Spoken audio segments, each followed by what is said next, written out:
करीब हो जाएंगे। आज अल्लाह का शुक्र है कि हम में तुम में भी बाज़ मौलवी ऐसे हैं जिनको अल्लाह ताला ने बहुत नवाजा। तो ये सोच कर कभी इल्म दीन से पीछे नहीं रहना चाहिए।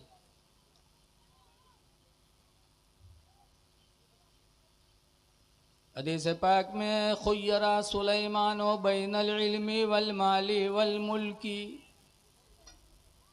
कि हज़रत सुलेमान पैगंबर को 3 चीज़ों में इख्तियार दिया गया। अल्लाह ने इख्तियार दिया कि सुलेमान पैगंबर तुम 3 चीज़ों में से जो चाहो तुम ले लो, पसंद कर लो। खुय्यरा सुलेमान बैनल इल्मी वल माली वल मुल्की कि सुलेमान अलैहिस्सलाम इल्म और माल और बादशाहत तीनों के बीच में उन्हें इख्तियार दिया गया कि चाहो तो इल्म ले लो, चाहो तो माल ले लो और चाहो तो बादशाहत ले लो, जो तुम चाहो मैं तुम्हें दे दूं। अल्लाह तो मालिकुल मुल्क है, अल्लाह जिसे जो चाहे अता फरमा दे। बोलो भाई, जब 3 चीज़ों में इख्तियार दिया गया सुलेमान पैगंबर को, तो उन्होंने क्या इख्तियार किया? हदीस पाक में फ़ख्तारा सुलेमानुल इल्मा, तो हज़रत सुलेमान पैगंबर ने इल्म दीन को पसंद फरमाया। सुभान अल्लाह सुभान अल्लाह। कहे परवरदिगार मुझे इल्म दे दे। क्या कहें?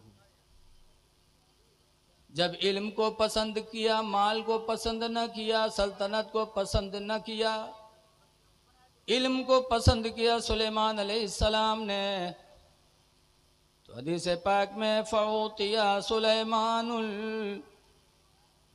इल्म वल मुल्क, तो सुलेमान को इल्म भी दे दिया गया और सल्तनत भी दे दी गई। सुभान अल्लाह सुभान अल्लाह। इल्म के वसीले से अल्लाह ने सुलेमान अलैहिस्सलाम को माल भी दे दिया, सल्तनत भी दे दी, और ऐसी सल्तनत अता फरमाई कि आज तो इंसानों के भी बादशाह होते हैं, लेकिन बादशाह होते हैं सामने तो आदमी बादशाह वाली करते, पीठ पीछे गाली देते। बोलो, दिल में हुकूमत नहीं, सिर्फ जाहिर में। लेकिन सुलेमान अलैहिस्सलाम को अल्लाह ने इल्म की बरकत से वो बादशाहत अता फरमाई कि इंसानों की भी बादशाह, जिनों के भी बादशाह, चरिंद परिंद के बादशाह, हवाओं की भी बादशाह, जिन्नातों की भी बादशाह। इसीलिए फिलिस्तीन में जो बैतुल मुक़द्दस है, उसकी बुनियाद किसने डाली थी? हज़रत सुलेमान अलैहिस्सलाम के अब्बा हज़रत दाऊद अलैहिस्सलाम ने, और बनाना शुरू किया। और बनाते बनाते हज़रत दाऊद अलैहिस्सलाम की ज़िंदगी पूरी हो गई और बैतुल मुक़द्दस की तामीर पूरी न हुई। विसाल हो गया दाऊद अलैहिस्सलाम का।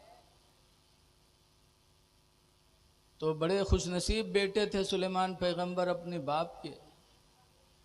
उन्होंने कहा, या अल्लाह, मेरे बाप दाऊद पैगंबर ने कितनी अरमानों से मस्जिद की बुनियाद रखी थी बैतुल मुक़द्दस की, लेकिन ज़िंदगी ने साथ न दिया।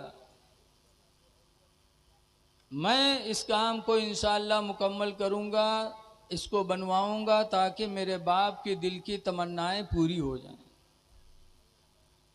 तो सुलेमान पैगंबर अलैहिस्सलाम जिन्नातों को हुक्म दिए, जिन्नात बनाने लगे, बड़े बड़े पत्थर ला के रखने लगे। हम तो गए नहीं हैं। हज़रत मुफ्ती हफीज़ुल्लाह नईमी साहब क़िबला से एक दफ़ा बातचीत होने लगी, तो उन्होंने बताया कि एक एक पत्थर कई टन के हैं, और जिन्नात उठा उठा के रखते थे, बनाते थे। हज़रत सुलेमान अलैहिस्सलाम डंडा लिए खड़े रहते थे और जिन्नात बनाते रहते थे। यहाँ तक कि मस्जिद बैतुल मुक़द्दस तो मुकम्मल न हुई, 1 साल का वक्त और था बनाने में, और हज़रत सुलेमान अलैहिस्सलाम की ज़िंदगी पूरी हो गई। मलकुल मौत आए, हज़रत सुलेमान अलैहिस्सलाम की रूह निकाल लिया। रूह निकल गई, लेकिन सुलेमान पैगंबर ऐसे खड़े रहे, आंखें खुली हैं, चेहरा बारौनक है, खड़े हैं, जिन्नात बना रहे हैं। 1 दिन गुजरा, 2 दिन गुजरा, हफ्ता गुजरा, महीना गुजरा, और सुलेमान अलैहिस्सलाम ऐसे खड़े हैं। यहाँ तक कि 1 साल गुजर गया, जब तक बैतुल मुक़द्दस की तामीर मुकम्मल न हुई, सुलेमान अलैहिस्सलाम ऐसे ही खड़े रहे। तो कह दो सुभान अल्लाह यार, कि अब घरे जाइए तब कहियो सुभान अल्लाह। हाँ? अरे कोई बात ऐसी हो जिसमें अल्लाह की कुदरत का ज़ुहूर हो, तो मुसलमान की शान है कि कह दे सुभान अल्लाह, अल्लाह पाक है, मतलब अल्लाह मजबूर नहीं है, जो चाहे करे हो। 1 साल तक ऐसे खड़े रहे, चेहरे पे कोई असर नहीं, कपड़ा गंदा नहीं, आँख खुली हुई है, ऐसे ही खड़े रहे। जिन्नात जानिन की तो खड़े न है, बनावा किन बेचारे।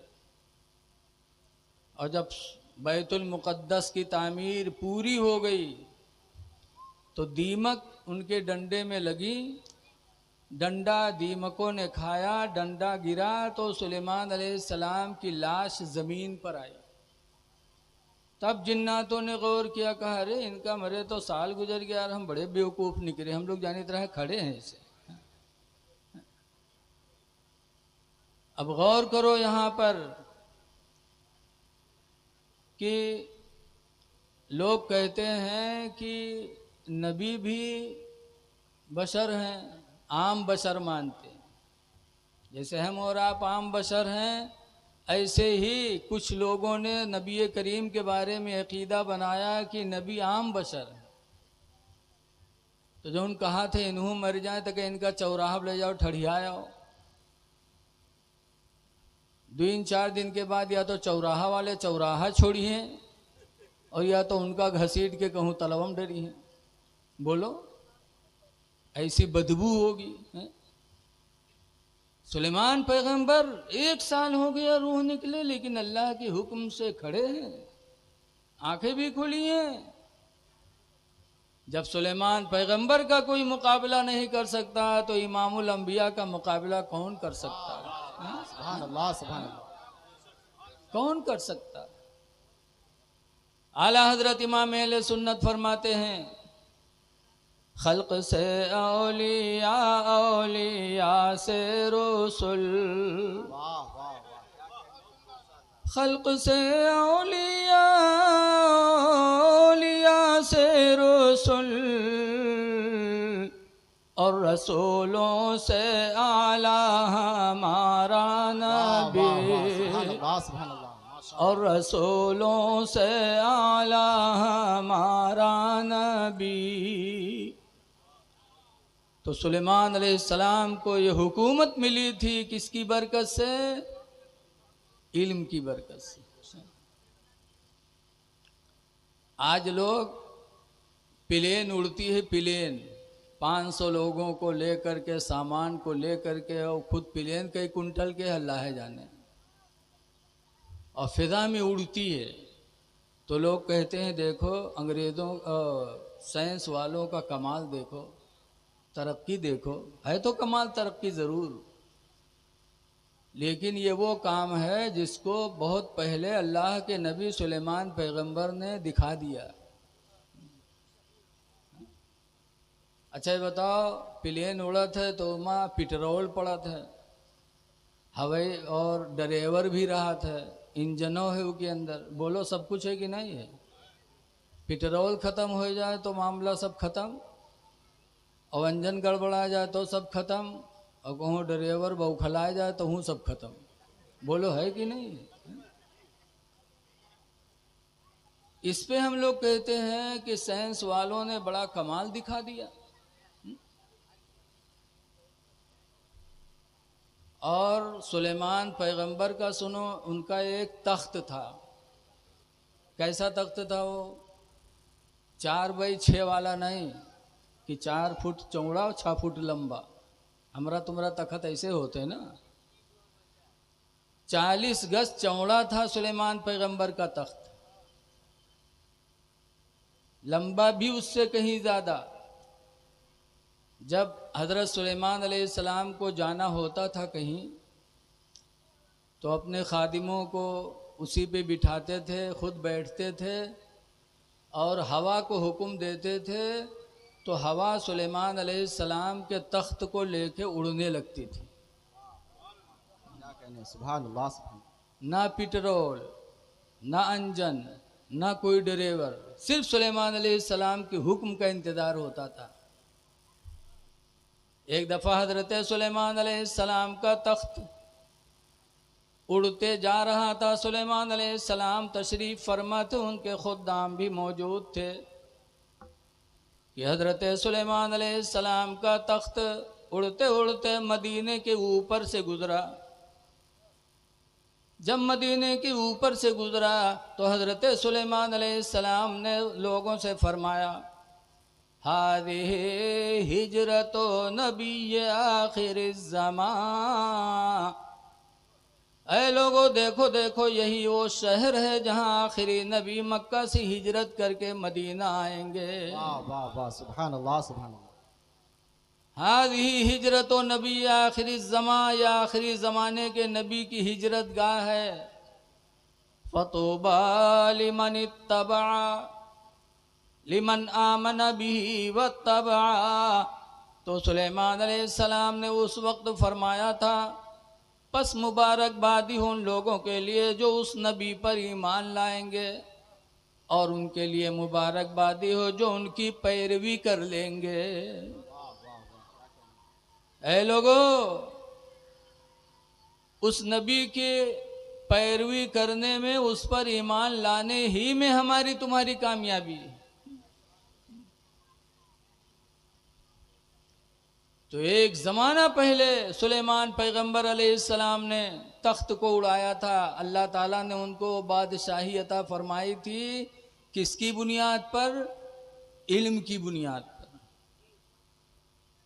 आला हज़रत फाज़िल बरेलवी रदी अल्लाह ताला अन्हु को आज पूरी दुनिया मान रही है। किस वजह से? उनके खूबसूरत होने की वजह से या उनकी दौलत की वजह से? नहीं, आला हजरत को जो दुनिया मान रही है उनके इल्म की वजह से। वाह वाह, सुभान अल्लाह। 14 सदी के ना हजरत, 14 सदी से पहले 1200 में भी 1300 में भी ऐसा आलिम कोई पैदा नहीं हुआ था। 200 साल पहले भी आला हजरत से कोई पहले ऐसा आलिम नहीं पैदा हुआ था जिन्होंने 1400 किताबें लिखी। आज यहाँ दो एक किताब लिख लिए थे तो सबसे तकरीज लिखावत घूमत, तुमहू लिख दो इमा, तुमहू लिख दो इमा, तारीफ हमारी लिख दो। तकरीज मतलब कि हमारी तारीफ लिख दो कि बहुत काबिल है मौलाना, बहुत बढ़िया किताब लिखे। और उस आदमी की चारों तरफ शोहरत होती है जो एक दो किताब लिख दे। अगर स्टेज पर पहुंच जाए तो सबका उठना जरूरी है। अगर कोई नहीं उठा तो बहुत बड़ा गुस्ताख समझा जी कि इतने बड़े मौलाना है तो उठे नहीं रे। अब आला हजरत ने एक दो नहीं 1400 किताबें लिखी।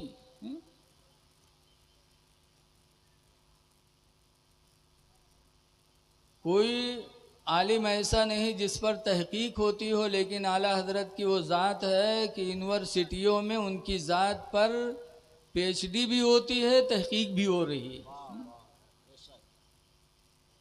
कोई आलिम ऐसा आपको नहीं मिलेगा। आला हजरत इमाम अहले सुन्नत रदी अल्लाह ताला अन्हु बचपन से वली थे। एक मर्तबा आला हजरत जा रहे थे, बहुत छोटे थे, इतना छोटे रहा है कि नीचे वाला नियकर नहीं रहा है, कुर्ता पहने थे, बहुत बचपने की बात है। एक ताइफा गुजरी रिंडी, आला हजरत की जैसे निगाह पड़ी, फट से कुर्ता उठा के आंखों को ढक लिया। आंखों को तो ढका और नीचे वाला सामान सब खुल गया।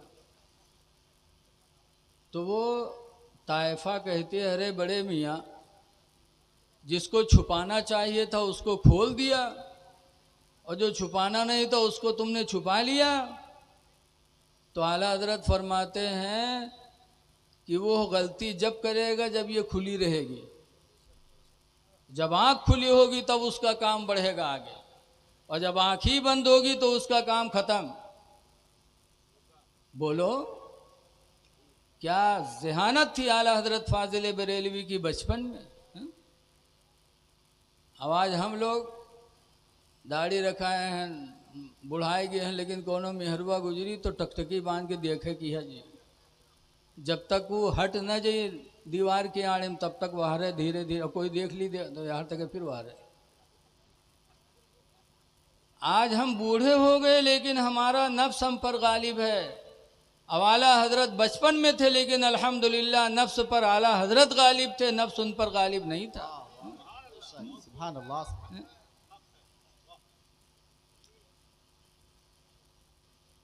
आला हजरत बचपन में रोज़ा रखे थे, बहुत छोटे थे, रोज़ा रख लिया, पहला रोज़ा रमज़ान आया और ज़िंदगी का पहला रोज़ा, बहुत छोटे थे, रख लिया।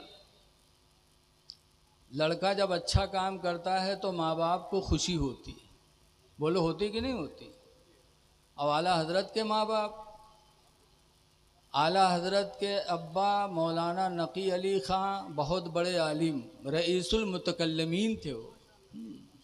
हम जैसे नहीं, हम लोग तो तनके में ही बौराने घूमे थे, वो रईसुल मुतकल्लिमीन थे। और उनके दादा रज़ा अली ख़ान वो भी बहुत बड़े आलिम थे, और आलिम के साथ साथ बहुत बड़ी गवर्नमेंट के बहुत बड़े ओहदे पर थे। और उनसे बड़े हाफिज़ नाजिम साहब, आज हमारे स्टेज पर भी मौलाना नाजिम साहब तशरीफ़ फरमा। आला हजरत के सगड़ दादा नाजिम अली हाफिज जी बदायूं तहसीलदार थे, बदायूं के, यानी बहुत बड़े बड़े, दुनिया भी बहुत थी, दीन भी बहुत था। तो आला हजरत ने जब बचपन में रोज़ा रखा, पहला रोज़ा, तो माँ बाप को बड़ी खुशी हुई। ये बेटा बैठ जा यार,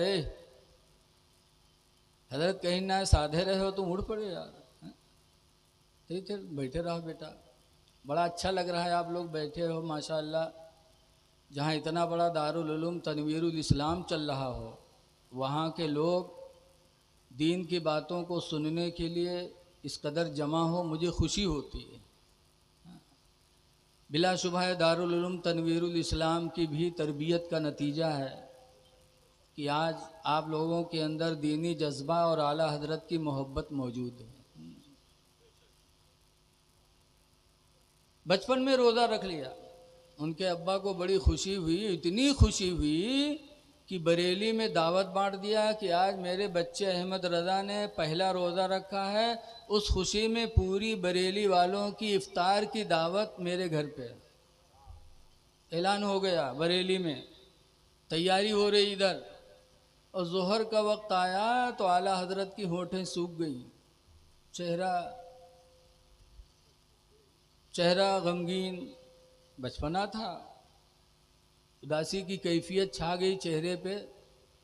तो एक बाप को अपनी औलाद से कितनी मोहब्बत होती है, बोलो, लेकिन बाप औलाद नहीं सोचता। आज बच्चे को हाथ में लेके लुकमा खिलाया जाता है, छोटे बच्चे जब होते हैं तो नहीं खाते तो बाप माँ खिलाते कि नहीं खिलाते, और जब वो बड़े होते हैं तो जब तक बिहाव न हो तब तक तो ठीक है अब्बा अब्बा, और जहाँ किस्मत जहाँ आई और काने में फूकिन कि बुढ़िया बुढ़ो के पीछे कब तक लगे रही हो, बस किस्मत जहाँ लेके ठिकाने हुई गए। अब अब्बा अम्मा से कोई मतलब नहीं, हाँ कब मतलब हुई, जब बनाएंगे खाएंगे, बाप से कोई मतलब नहीं। जब बाप के इंतकाल का वक्त आएगा, डॉक्टर जवाब दे देंगे, तब ले जाइए चिम्मच से दूध पिलाइए, अरे बेगैरत कहीं के, बाप का दिल जला रहे हो। जब बाप खाने के लायक था तब तुमने तवज्जो नहीं किया। माँ बाप खाने के लायक थे, जब सब चीज हजम थी पेट में, तब तुमने नहीं खिलाया, नहीं सोचा। और आखिरी टाइम है जब पानी नहीं जा रहा है तो तुम मुंह में दूध डाल रहे हो। बाप का दिल नहीं जला रहे हो तो क्या कर रहे हो तुम? बड़ा अफसोस होता है जब माँ बाप की बेकदरी औलादें करती हैं। ऐ लोगों, जिसके माँ बाप सलामत हों उनकी उम्र में दुआएं मांगो कि अल्लाह उनकी उम्र बढ़ाए, उनकी कदर करो। बहरहाल बरेली में दावत बढ़ गई और जब दोपहर का वक्त आया, आला हजरत परेशान, तो आला हजरत के अब्बा मौलाना नकी अली ख़ां अलैहि रहमत व रिजवान खीर का एक प्याली लाए, एक प्याली खीर लाए और कमरे में रखा। उसके बाद आला हजरत को उठा ले गए, कमरे में लेके गए, पानी रखा और दरवाज़ा खिड़की बंद कर दिया। कहा बेटा हालत तुम्हारी नाजुक है, खीर खा लो, पानी पी लो। तो आला हजरत फरमाते हैं अब्बा मैं तो रोज़ा से हूँ। तो उनके अब्बा ने कहा अरे बेटा बच्चों का रोज़ा ऐसे ही होता है, खा लो, खाओ, मैंने खिड़की बंद कर दिया, दरवाज़ा बंद कर दिया है, कोई देख नहीं रहा, बेटा खा लो। तो आला हजरत फरमाते हैं अब्बा कोई देख नहीं रहा है, क्या मैंने बरेली वालों की रजा के लिए रोज़ा रखा है? बरेली वालों के लिए रोज़ा रखा है कि देख नहीं रहे हैं, खा लें? अब्बा मैंने तो उस खुदा के लिए रोज़ा रखा है जो बंद कमरे में भी देखता है। वाह वाह वाह, सुभान अल्लाह सुभान अल्लाह। आला हजरत ने रोज़ा नहीं तोड़ा। ये तकवा था आला हजरत का बचपन में, तो जवानी और बुढ़ापे का आलम क्या रहा होगा। हाँ? शुरू ही से मुत्तकी थे, परहेजगार थे। आज आला हजरत को हम लोगों ने वैसे नहीं माना है, वैसे नहीं माना है आला हजरत को। आला हजरत की ज़िंदगी के एक एक लम्हे हमारे तुम्हारे लिए नमूने अमल। तो जिन लोगों ने उर्स कराया है यकीनन ये वफादार लोग हैं, बड़े बावफा हैं, इसलिए कि आला हजरत का एहसान हम लोगों पर बहुत है। बेमिसाल उनकी बातें हैं, आप लोगों ने बहुत सुना होगा। हदीस पाक में है, हुजूर फरमाते हैं मल्लम यश्कुरिन्नास, जो किसी इंसान का शुक्र अदा नहीं कर सकता, लम यश्कुरिल्लाह, तो अल्लाह का भी शुक्र अदा नहीं कर सकता।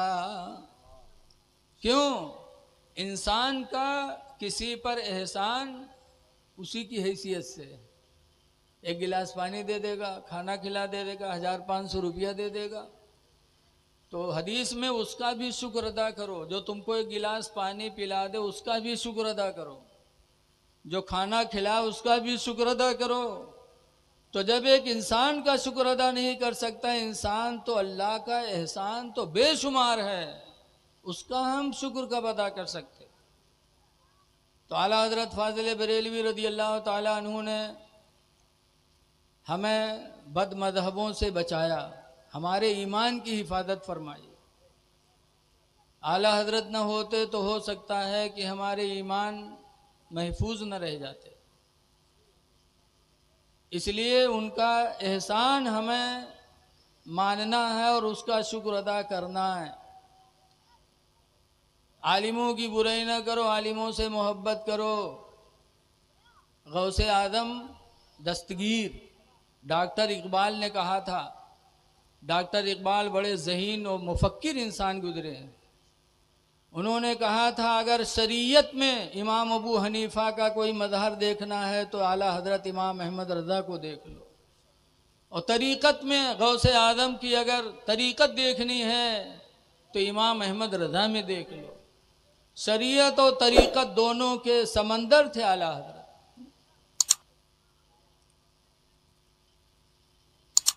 तो गौसे आदम पीर थे, और बहुत बड़े मुफ्ती भी थे। आजकल तो मुफ्ती लोगन के पास फतवा आवत है तो रख लेते, कहते जाओ हफ्ता के बाद आयो। कहते कि नहीं, कहते 2 दिन के बाद आयो, 1 हफ्ते के बाद आयो। अब आला हजरत के और गौसे पाक के पास जब कोई फतवा जाता था तो आला हजरत ये नहीं कहते थे कल आना आ जाना, फौरन हजरत गौसे पाक उसका जवाब लिखते थे और दे देते थे। पता चला कि गौसे आदम पीर भी थे, बहुत बड़े आलिम भी थे। अब आज लोग कहते हैं कि मौलवियाना अलग है, फकीराना अलग है। कहते मौलवियाना में फकीर, मौलवी फकीर में कबहू नहीं बनी। माअल्लाह, जो मौलवी नहीं होगा, आलिम नहीं होगा, वो फकीर कैसे हो सकता है? बगैर इल्म के वो परहेजगार कैसे बन सकता है? तो इसलिए गुजारिश है कि आलिमों की बुराई ना करो, लेकिन आज अफसोस है कि लोग आलिमों के हासिद होते हैं। एक बादशाह थे, बादशाह की दरबार में हर तरह के लोग रहते थे, आलिम, डॉक्टर, प्रोफेसर, वकील, सब लोग रहते थे, हर तरह के लोग वहाँ होते थे। एक मौलाना साहब थे, बैठे